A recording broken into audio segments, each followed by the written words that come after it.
Okay. Ooh. Okay, we're here with the famous Heidi.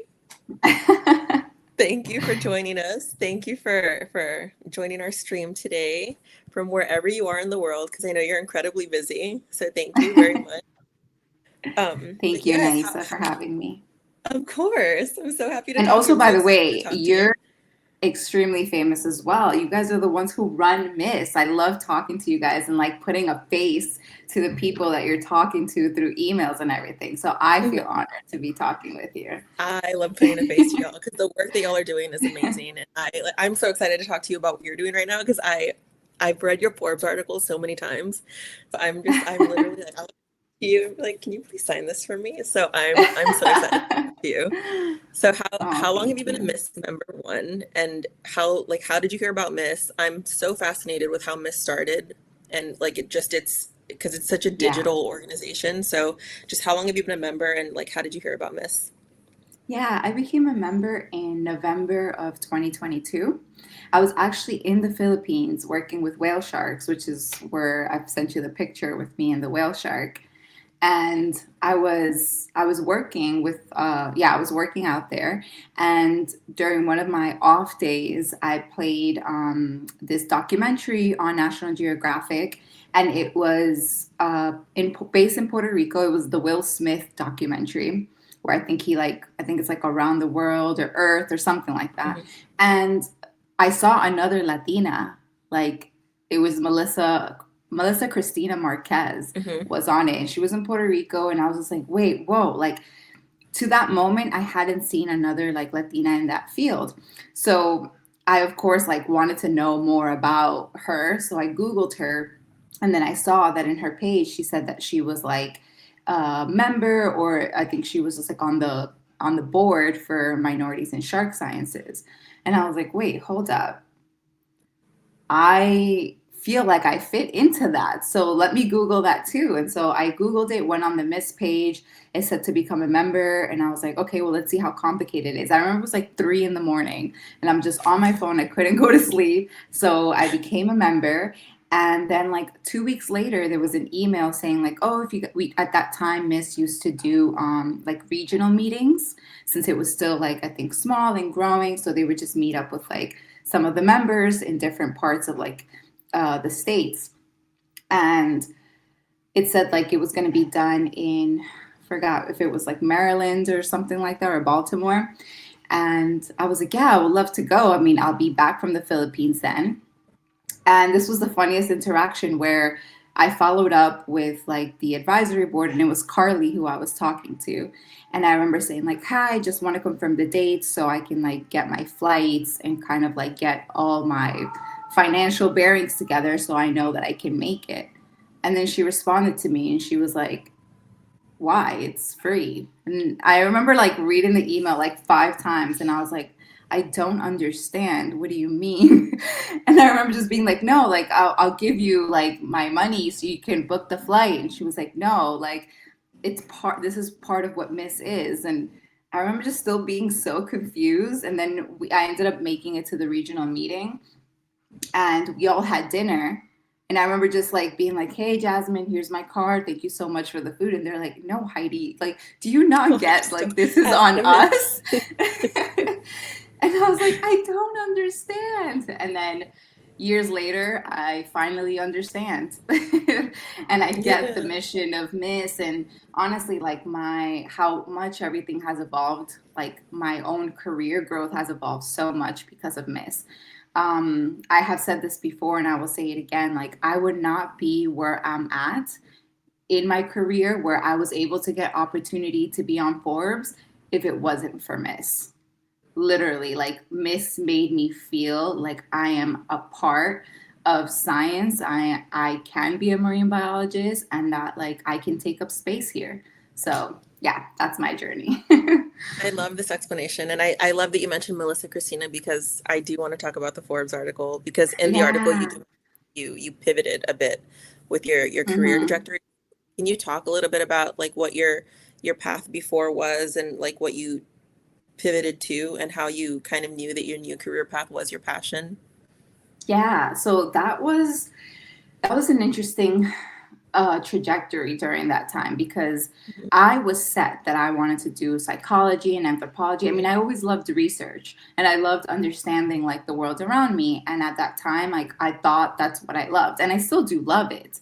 But I think it was the experience with a white shark that was like, I guess, the catalyst for me realizing that there is a difference between loving something and having a passion for it. And so I knew I loved psychology and anthropology, but I realized the ocean was my passion. And the only way I knew that was because I couldn't describe how much I was like being pulled to it and how I was really willing to work for the rest of my life. Like if somebody told me like, oh, when do you plan to retire? I'm like, I'm not planning to retire. Like this is what I love to do.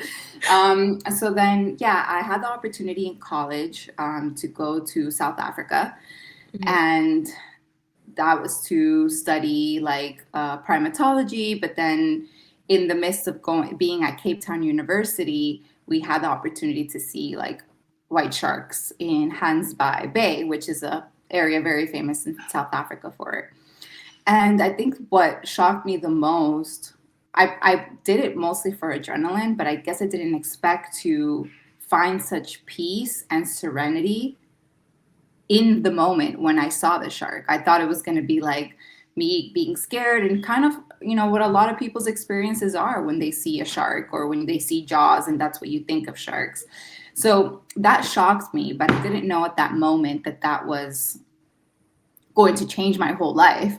I do know that that moment, though, made me realize how much I was craving like the ocean. And so then I got the travel bug and I started going to other different places. And I started getting these thoughts that I never thought I would have. Like I remember being in Belize and being like in the water and just feeling like I was home. Or I got the opportunity to go to Thailand and I was in the middle of the like it was like deep blue because it was like a boat that had like gone further offshore. And I was surrounded by just like dark blue ocean. And I remember thinking to myself, I would love to die here. And then I had to check myself and be like, that is people's worst nightmare. Like people dying in the middle of the ocean are people's worst nightmare. And I had no idea. I was like, who am I? And so all of that was probably those like small little epiphanies that I realized that I was being gravitated and pulled to something else. It was only until this documentary called The Shark Water, The Shark Water by like the late director Rob Stewart, that put into words what I was feeling towards the ocean. And so from there, I was like, okay, I think I'm going to actually change like my career. And I'm 20, I was 26 at that time. So I did feel like at that, like I had lost a lot of years and it was like super challenging mentally and emotionally because I was like, what did I just invest in to just now change careers? It was just really scary.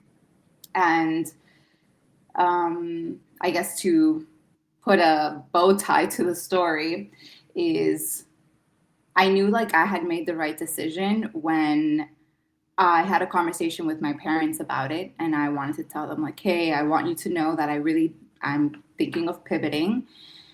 And my dad ended up telling me this beautiful story of how he was in Colombia and he actually, his dream goal in life was to be a marine biologist. But he was told that he couldn't because essentially like with his economic status and the way that just marine biology is set up in Colombia, that he would essentially become like un pescador en Buenaventura. So a fisherman in like this like coastal town off of Cali, but essentially you would not be doing what, you know, you imagined you wanted to do as a marine biologist. And so because of those reasons, he actually decided to move me and my mom out of Colombia to come here to like the States, to New York, to give me the opportunity to be able to essentially like follow my dream. And so it just was such a full circle moment for me because I didn't know this at all. So for me to come to a place where I wanted to do the very same career he wanted to do and that he sacrificed so I could, you know, get that privilege to pursue my dreams, because not everybody has that privilege to do that. It was just so beautiful. And I was just like, okay, yeah, I'm meant to do this. Oh, that's so awesome. It's like you got your dad's passion. Yeah. Oh, that's wonderful. I love that you mentioned that though, because people, I feel like people don't have the resources to get into marine Hmm. biology. And I love that you were able to pivot because sometimes people do that and they are afraid and they're like, I shouldn't do that because I don't know, like maybe people don't think it's such a good idea. But I mean, look at you, look at the life that you're Yeah. living because you pivoted. It's amazing. So I hope that people hear that and they think like, take the leap and Yeah. pivot. But Yeah. like speaking of like the work that you're doing now with the vaquita, incredible work. Thank I you. I like I like that. I think anybody who sees a photo of the vaquita, like it tugs at their heartstrings. So like can Yeah. you tell us about that work a little bit and like what you're doing and why that work is so important and why protection for the vaquita is so important? Yeah, I love speaking about this, so thank you so much for asking that, Naisa, because I think that, being in that area, and especially we're monitoring an MPA, right? So what we do is we work with the Mexican government, where we are essentially like, yeah, monitoring for illegal activities. There is a zone within the Vaquita refuge called the ZTA. So it's the zero tolerance area, which means that like no gill nets at all are allowed in that area. So essentially, that's what we monitor to make sure that there are no fishermen dropping gill nets within the area. In the past, it was shown that that was a very concentrated area where vaquitas live, and so to give more context to the whole vaquita situation and why they have become critically endangered, they are the most endangered marine mammal in the world. They used to be a population of around 600, and they are now down to, between the latest survey is between 8 and 10. So their numbers are very, very small. And that they have become critically endangered because of the illegal trade of another fish called the totuaba. The totuaba is used in medicine in China, and so that gave up a demand for the swim bladder inside the totuaba, because that's what is used. And so it's not even the whole fish that is used, just the swim bladder. And so, because of how expensive it was going in the market, so about a kilo of Tatuaba swim bladder was going for 75,000 US dollars back in like 2016, 2017. There was a lot of money to be made. And that unfortunately also not only rose up the demand, but made other people involved, like, for example, the cartel became involved in that. And therefore, that's why it was dubbed like the Totuaba was dubbed like cocaine of the sea. So, because there was not just the local fishermen who were now fishing, you had fishermen from other towns away coming, along with the cartel and other people who that ocean wasn't their home, fishing for the Totuaba. Because the Totuaba is around 2.5 meters and the Vaquita is around the same length, the gill, they would get, essentially the Vaquita would get caught as bycatch in the gill nets. And so the vaquita started, essentially, the population started being affected because they started getting caught and dying from that. And so what we're there is to help monitor. And what's so great about it is like the amazing collaboration between an NGO and the Mexican government to help protect the water. And so I think, to me, why I think it's important to protect the vaquita is because the reason why the vaquita is in the position that it is because of humans, right? Because of something that we did. And so I feel like the Vaquita is a message for hope, a message that we shouldn't fight. Sorry, that we should fight. A message that a message that we should continue fighting, because if we're willing to give up on a species that we at the moment have control over their demise, then that means that it just gives further hope for other species that are also in that position. So I don't know if that answered your question or I completely detoured. No, it absolutely does.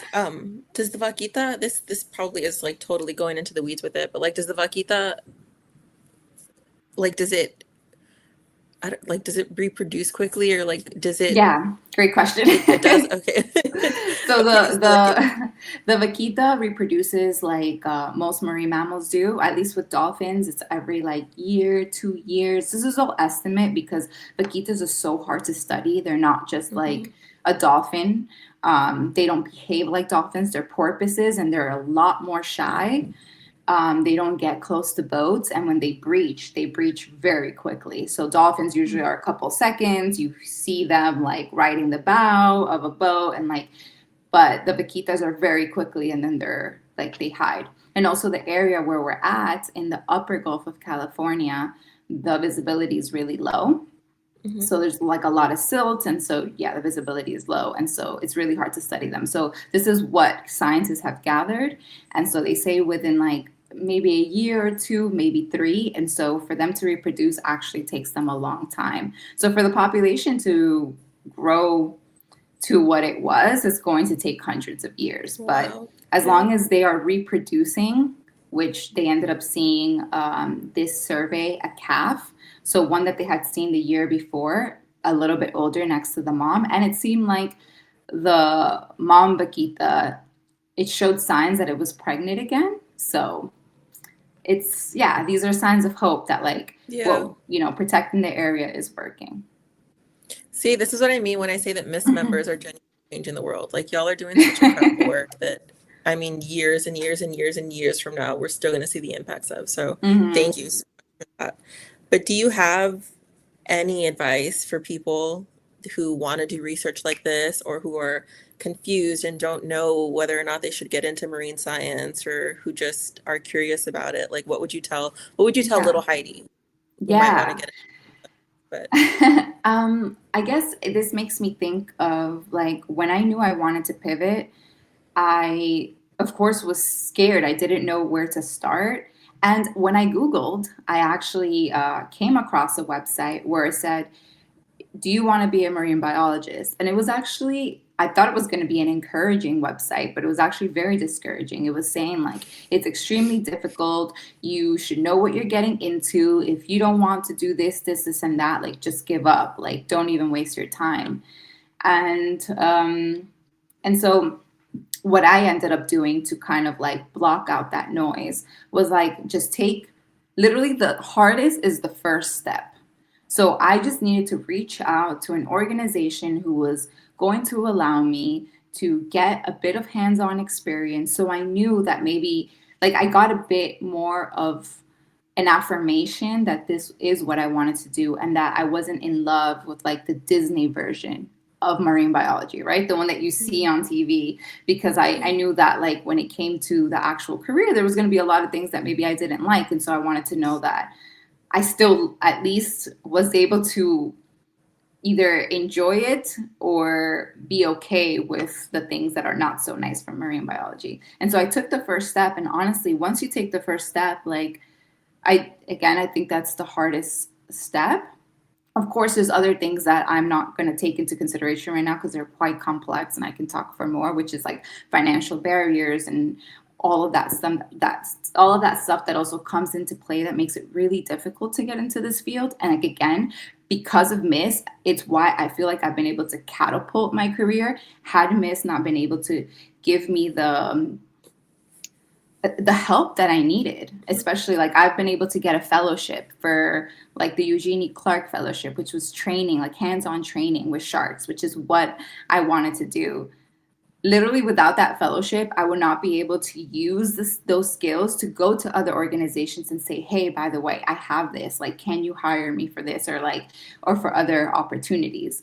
Um, but to go back to the original statement where it's like take the first step and just continue asking people questions. Like you would be surprised how much people actually do want to help you. I think I used to be really scared to just be like, oh, I don't know if I should say something. But it's like when I got my first opportunity, I spoke to everyone. I asked them like, hey, how did you get involved in this? Like, how did you do this? Like, essentially trying to just get to know more.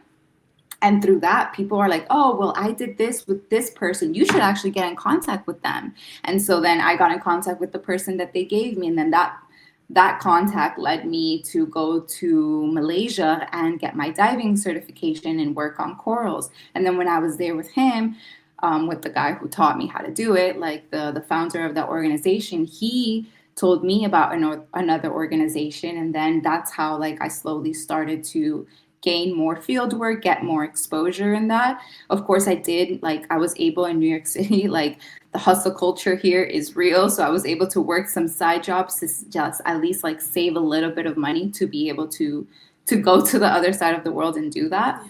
But sorry, I just lost my train of thought. No, But you're through good. that, through, I'm fascinated like with how many places around the world you've been, by the yeah. way.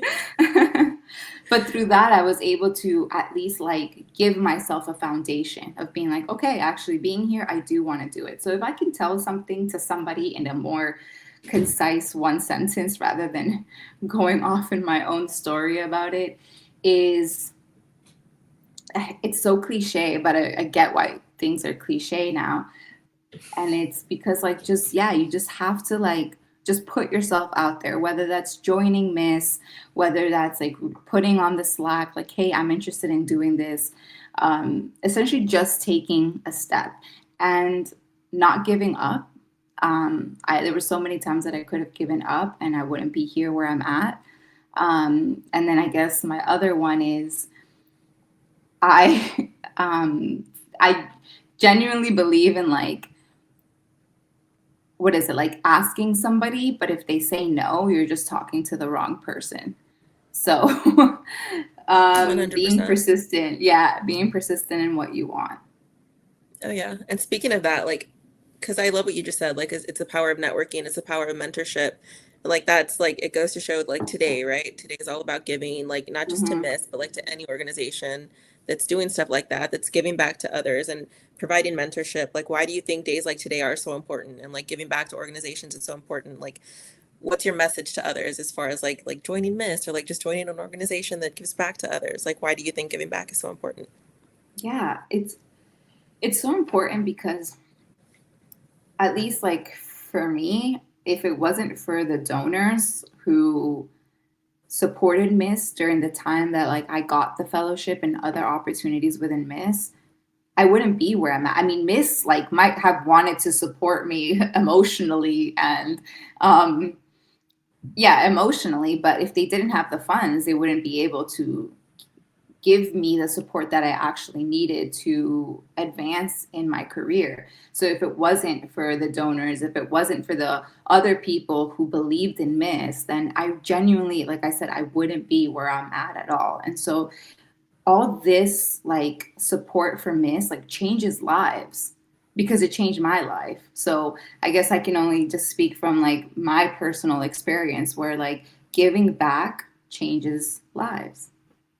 Oh, Heidi, I love that. Wait, before we hang up, do you have a favorite shark or favorite sea anything? Because you're working with vaquitas now. Like, do you have a favorite Yeah. sea animal? So I do work with, I just want to clarify because I am still like shark person like forever. I do work with vaquitas, but because I'm on the ship 2 months on and then I get 2 months off, on the months off, I do all my shark work. So that's Yeah. where I'm able to like work with other different organizations and like I've been able to actually leverage the skills that Miss gave me during the fellowship, and I got the opportunity to tag sharks in an island called Revillagigedo. It is a tongue twister, but it's in What Mexico. is It's essentially the Galapagos of Mexico. And we got to tag it? silky sharks underwater, above. We also got to do satellite tagging, and I got to like experience some incredible things. So I still do work with sharks, just the other 6 months out of the year. And therefore, with my experience with sharks, I feel like that's why it's been difficult to always like pick a shark that I Mhm. love. And so I think because I think I like to pick sharks that I haven't worked with, and those would be like the deep sea sharks because I think they're Yeah. so interesting. And so for today, the shark that I'm gravitating towards would be the cookie cutter shark or the frill shark, which are Oh, both deep sea sharks. But I'll speak about the cookie cutter because one of the things that we do see in the Gulf of California, which is where I'm working, which is like, Jacques Cousteau called it the aquarium of the sea because it is so abundant in life. It is so cool to see like whales and dolphins with these like circular like yeah. chunk cut off of their skin. And to know that a shark did that, I think is like so. I can't curse, so it's so cool. But it's so cool, and that like essentially they're considered I don't know what they're not considered like, I think, or they might be considered like a parasite, right? Because they're not essentially like, they just take food off their host, but they're not actually like predators where they're Yeah. consuming, the animal in its Or what is it? entirety. It's not like that quid pro quo relationship either. What is that relationship called? Yeah, Symbiotic. It's not symbiotic yes, either. symbiotic, yeah. Yeah. Oh It's gosh. not. It literally Wait, so just takes. yeah. Oh goodness. So a great white shark is the first shark you ever saw. Yeah, yeah. What a flex. I know. I went Like from that is 0 such to a like flex. 1,000. Oh, that's awesome, Heidi. Yeah, But thank you so much for taking this time to talk to us. This is fascinating. thank you. If And I honestly, didn't, no, go ahead.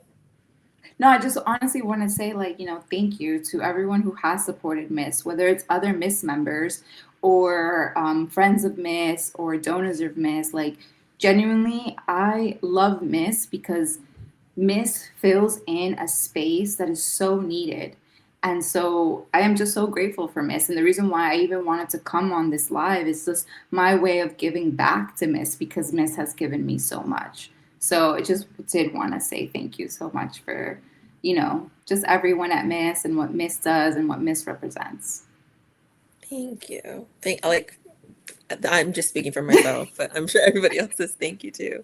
Truly, thank you. If I knew nothing about marine biology and I came on here and listened to you, I'd want to become somebody who studies the ocean and who studies sharks. And so thank you so much, honestly. And good luck to whatever it is you're doing next and to the work that you're doing in California and in any part of the world that you're going to next. So Thank you, thank you Nice. for I talking to appreciate you so us. much.